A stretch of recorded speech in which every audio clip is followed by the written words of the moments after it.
بسم اللہ الرحمن الرحیم نحمدہ ونصلی علی رسولہ الکریم۔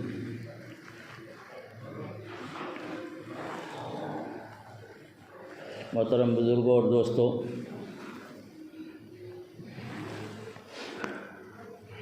آج ملک کے میڈیا میں ایک بحث چل رہی ہے کہ ہندوستان میں اسلام طاقت کے زور پر مسلم حکمراں کے زمانے میں طاقت اور تلوار کے زور پر پھیلایا گیا، اور یہ کہ ہندوستان میں اسلام سے پہلے کے مذاہب وہ پرانے ہیں اور اسلام نیا مذہب ہے۔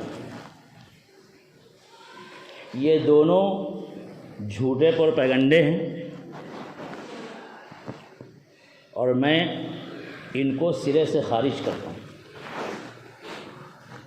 اور آج کی بات میں انشاءاللہ اس کی کوشش کروں گا کہ تاریخ کے حوالوں سے ان دونوں اعتراضات اور ان دونوں پروپیگنڈوں کا مختصر اور تشفی بخش جواب دوں۔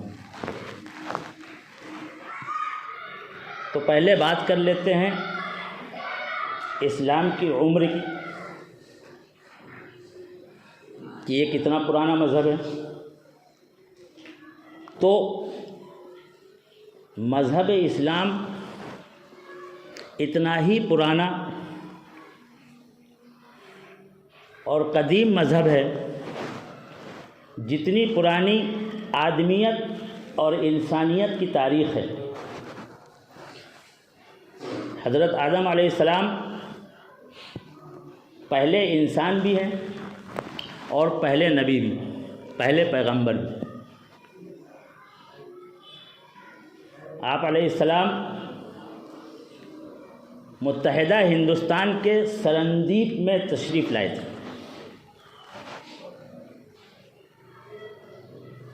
یہ بات یقین کے ساتھ تو نہیں کہی جا سکتی کہ آپ علیہ السلام یہاں کتنے دنوں تک رہے، لیکن جہاں پیغمبر کے قدم پڑے ہوں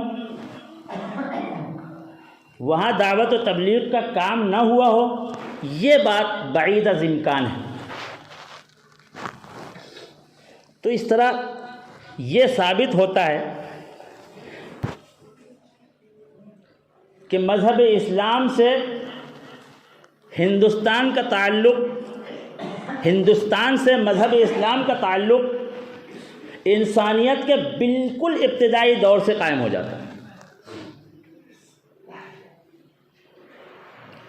اب دوسری بات ہے کہ ہندوستان میں اسلام کس طرح سے پھیلا۔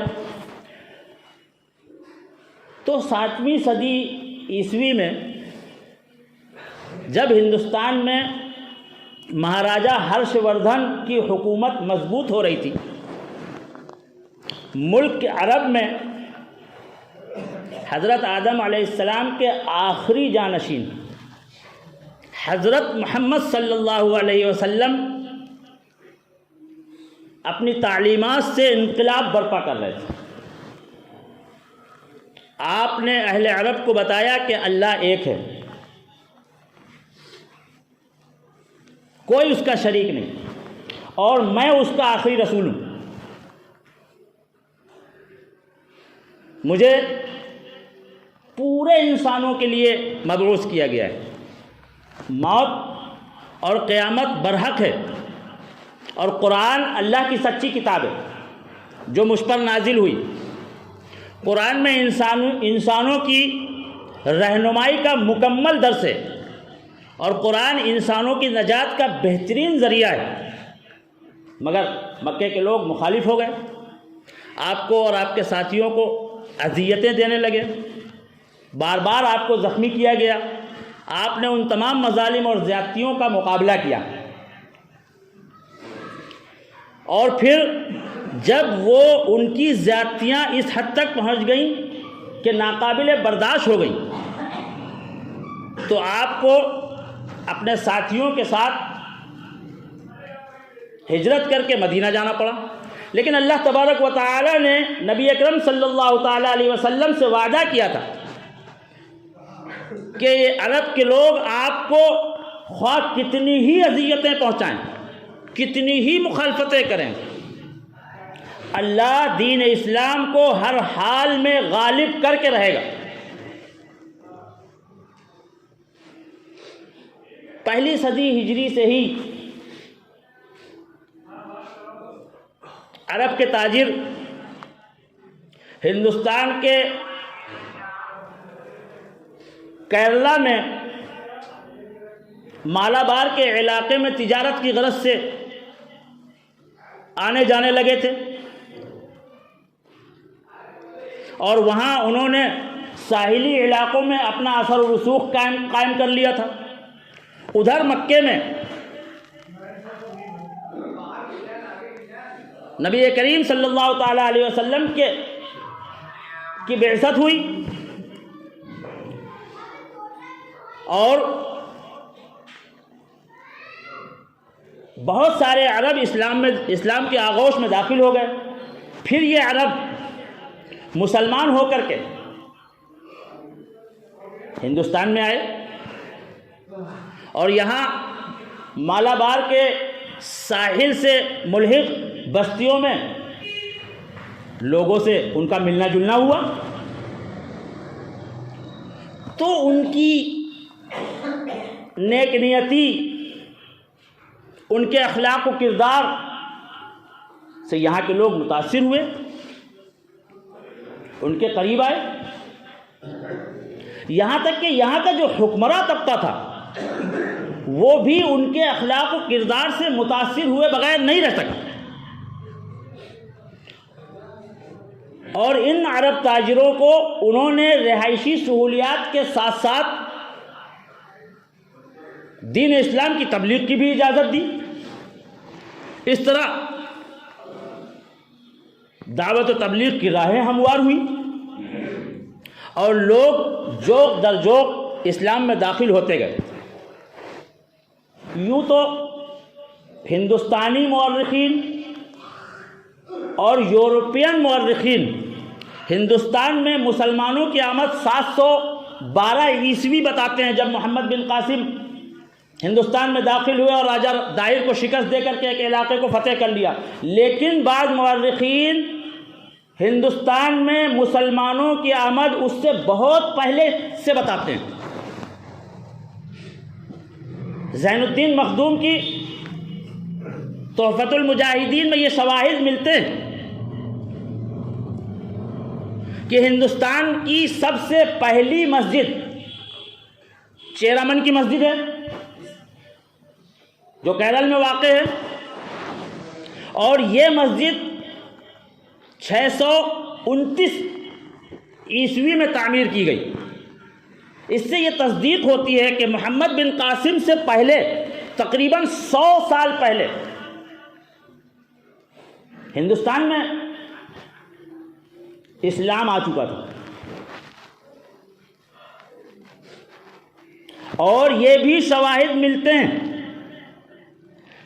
کہ عربوں کے اور ہندوستان کے لوگوں کے درمیان تجارتی روابط عرب میں ظہور اسلام سے بہت پہلے سے ہیں۔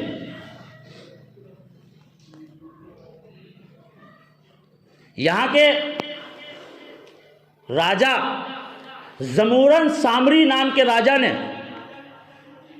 واقعہ شق القمر کا مشاہدہ کیا تھا، اور اس سے متاثر ہو کر کے اسلام قبول کر کے اپنا نام تاج الدین رکھ لیا، اور پھر اپنے کچھ ساتھیوں کے ساتھ رسول اکرم صلی اللہ تعالیٰ علیہ وسلم کی شرفیابی کی غرض سے مدینہ کا سفر کیا۔ پھر ان حضرات نے مدینہ میں جا کر کے اللہ کے رسول صلی اللہ تعالیٰ علیہ وسلم کی زیارت کی، اور صحابیت کا تمغہ ملا۔ وہاں سے واپسی میں یمن کے علاقے میں حضرت تاج الدین رضی اللہ تعالی عنہ کا انتقال ہوا، لیکن ان کو وہیں ان کی تدفین کی گئی. ان کے ساتھ جو صحابہ کرام تھے وہ وہاں سے واپس مالابار کے علاقے میں آئے اور یہاں آ کر کے دعوت و تبلیغ کے کام کو آگے بڑھایا. نیز اسی زمانے میں سرندیپ کے راجا، میں نے اپنی بات کی ابتدا میں سرندیپ کا تذکرہ کیا ہے، اس وقت کے متحدہ ہندوستان کا شہر سرندیپ ایک جزیرہ ہے جو آج سری لنکا میں، سرندیپ کے راجا نے اور دیگر کئی راجاؤں نے اسلام قبول کر لیا. پھر 83 سال کے بعد سن 93 ہجری میں 712 عیسوی میں مالابار کے سندھ کے ساحلی علاقوں میں یہ جو بادشاہ جنہوں نے اسلام قبول کیا تھا، ایک نو مسلم بادشاہ کے ذریعے کچھ جہازوں میں قیمتی تحائف مدینے بھیجے جا رہے تھے اور اس میں حج کرنے کی غرض سے بہت سارے لوگ جا رہے تھے. راجہ داہر کے گورنر نے ان جہازوں کو لوٹ لیا اور سینکڑوں عازمین حج اور خواتین کو یرغمال بنا لیا. تب عراق کے حکمراں حجاج بن یوسف نے راجہ داہر کو خط لکھ کر کے جواب طلب کیا. یہ راجہ جس کی بڑے بڑے علاقے میں سلطنت تھی، اس نے کوئی اہمیت نہیں دی اور بہت بے تکا سا جواب دیا. حجاج بن یوسف راجہ داہر کے غیر سنجیدہ جواب سے مشتعل ہو کر کے اس نے محمد بن قاسم کو سپہ سالار بنا کر کے ہندوستان بھیجا، سندھ کے علاقے میں بھیجا، جو ابھی بالکل نوجوان تھے، نوعمر تھے. انہوں نے راجہ داہر سے جنگ کی، اس کو شکست دی اور سندھ کے علاقے کو فتح کر لیا. راجہ داہر کے لوگ اور سندھ کے عوام اس جواں سال سپہ سالار اور اس کے ساتھیوں اور فوجیوں کی نیک نیتی، انصاف پسندی اور بردباری سے اتنے متاثر ہوئے کہ جوق در جوق کلمہ پڑھ کر کے مسلمان ہونے لگے. یہ تاریخی شواہد جاننے کے بعد، ان باتوں کو سمجھنے کے بعد، اس کے بعد بھی اگر یہ کہا جائے کہ ہندوستان میں تلوار کے زور پر اسلام پھیلا، طاقت کے زور پر یہاں کے بادشاہوں نے اسلام پھیلایا، یہ تاریخ کے ساتھ بھی زیادتی ہے. ہندوستان میں تیزی کے ساتھ اسلام پھیلنے کی جو وجوہات ہیں ان میں بنیادی 2 وجہ. ایک یہاں کے راجاؤں کے ظلم اور زیادتیاں،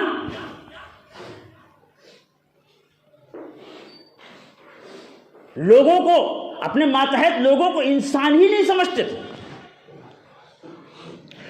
اس کے بالمقابلے میں دوسرے اسلامی تعلیمات جو انسانی ہمدردی، اخوت، بھائی چارگی، رواداری، ان چیزوں نے یہاں کے ہزاروں سال کے ستائے ہوئے لوگوں کو اسلام سے قریب کیا.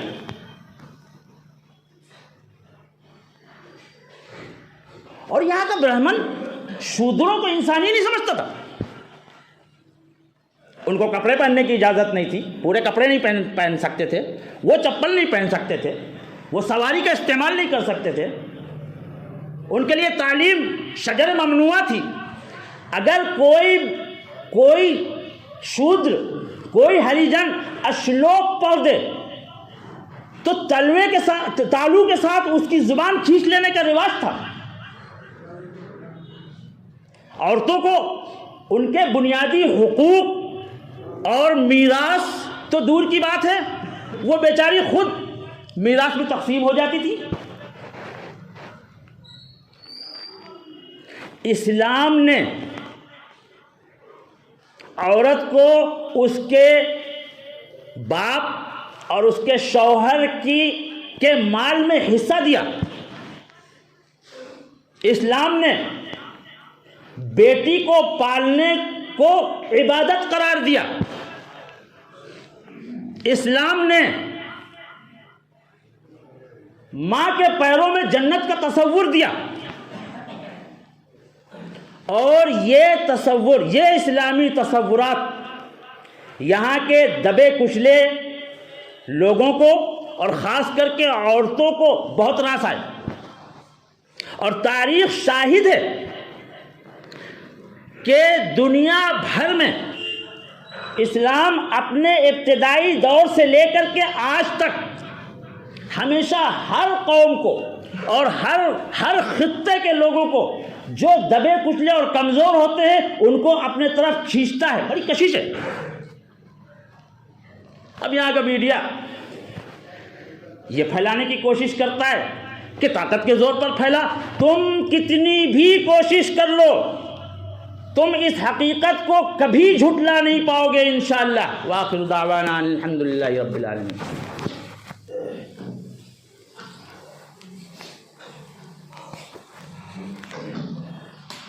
السلام علیکم ورحمۃ اللہ وبرکاتہ۔